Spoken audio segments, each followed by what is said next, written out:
This is the story of the people of Israel in its land. We are in the days of the last independent Jewish kingdom. For over 1,000 years, the Jewish people lived in the land of Israel under their own kings. King David made Jerusalem his capital some 3,000 years ago, and his son Solomon built the Holy Temple there. Jews from every part of the country made pilgrimage to the temple in Jerusalem. With the rise of the Roman Empire, the Jews came under the oppressive rule of the Romans. Some of them were determined to win back their independence and rebelled against the Roman rule. After besieging Jerusalem for 6 long months, the Roman general Titus destroyed the Holy Temple, massacred the citizens, and burned the city to the ground. Only an empty shell of outer walls was left standing, a sad reminder of the glorious temple that was. The defeated fighters were taken to Rome for a triumphal march. In the generations following the destruction, the Jewish sages laid the foundations for one of the most glorious periods in Jewish history. The social, legal, and educational systems that they developed enabled Jewish communities to survive wherever they were. In every society in which they lived, Jews played an important role, contributing to science, culture, and the economy. Often, they were persecuted or expelled because of their beliefs, and at times forced to practice their Judaism in secret.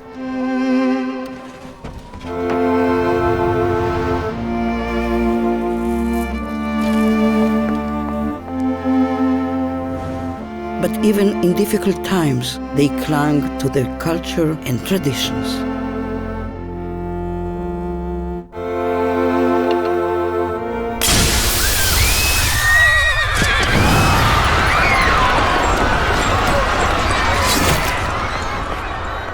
A new wind began to blow in the Jewish communities in the diaspora, and more Jews refused to accept exile as their fate.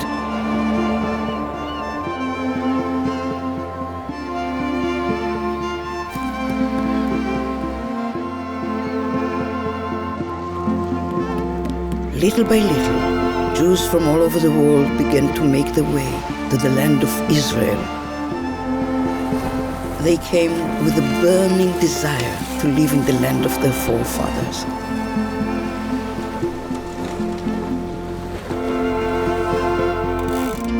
Changes taking place in the international arena in the wake of the Industrial Revolution boosted the stream of Jews returning to their homeland. They joined their brethren who had never left, working together to rebuild the land.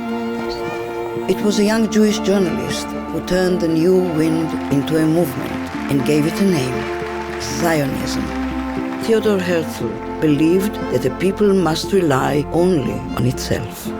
He had a vision and a plan and devoted his life to making the age-old dream a reality. In the land of Israel, the ancient Hebrew language was reborn, with new words to express the needs of the modern multicultural society taking shape in the Jewish homeland.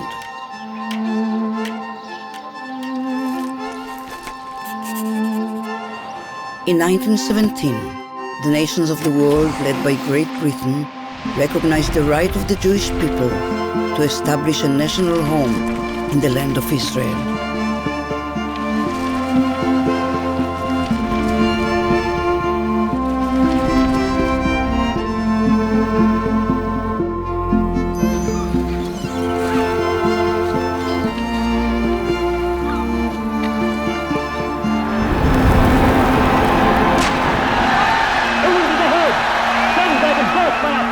While the Jews were engaged in building the foundations of a new country, another people in another part of the world united around an entirely different idea, one that led its followers to commit the most horrendous crime against humanity.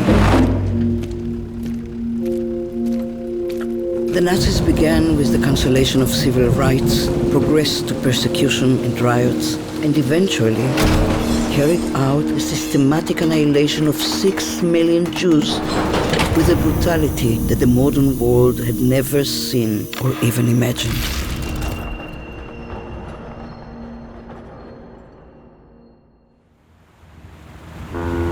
But sometimes, from the depths of despair, the soul finds the strength to carry on.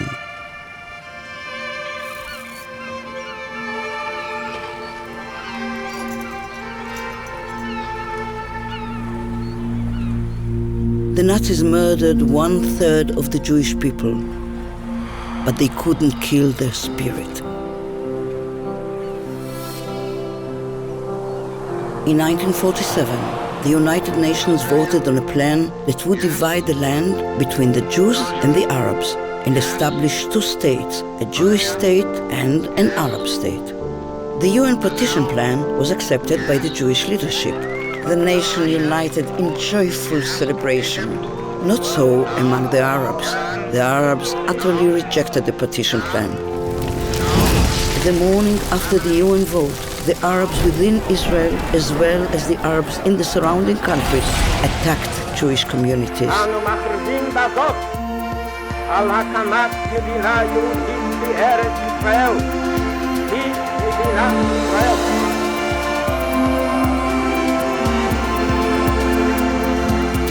The Israeli celebrations were cut short as they prepared for the newly born state's first war of survival against the combined attacks of 6 Arab armies. Synagogues were destroyed, many of the Jewish residents were killed, wounded, or taken captive. The Jews in the rest of Jerusalem were under siege. Convoys with makeshift armor that tried to break through the siege were ambushed. The war ended in victory for the State of Israel, but Judea, Samaria, and the old city of Jerusalem came under Jordanian occupation.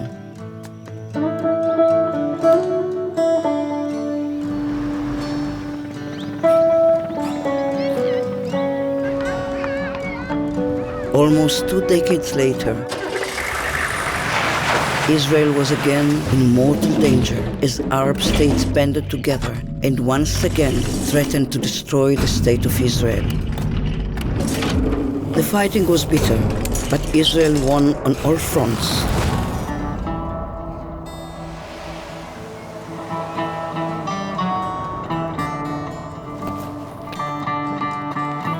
The sweetest victory of all was the liberation of the Holy Temple Mount and the Western Wall.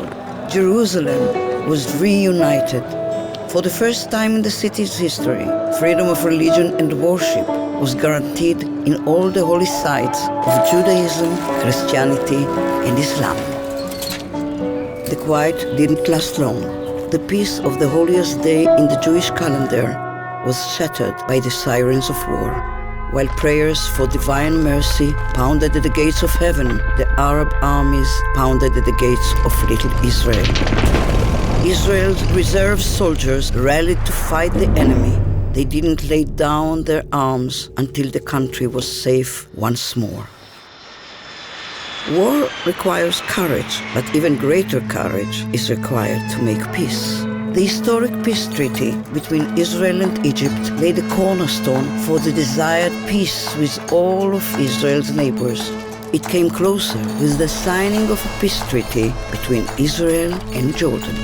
That same hope inspires Israel's efforts to achieve peace with the Palestinians and to realize the dream of living in peace, shalom, with all its neighbors. The Jews have returned to their homeland. Fulfilling the hopes of 100 generations, the Israelis have overcome daunting obstacles to fashion an open, joyful, and pluralistic society, a vibrant culture, and an innovative economy. The story that began in the land of Israel, then spread out to the farthest reaches of the world, has come full circle. The next chapter is already being written.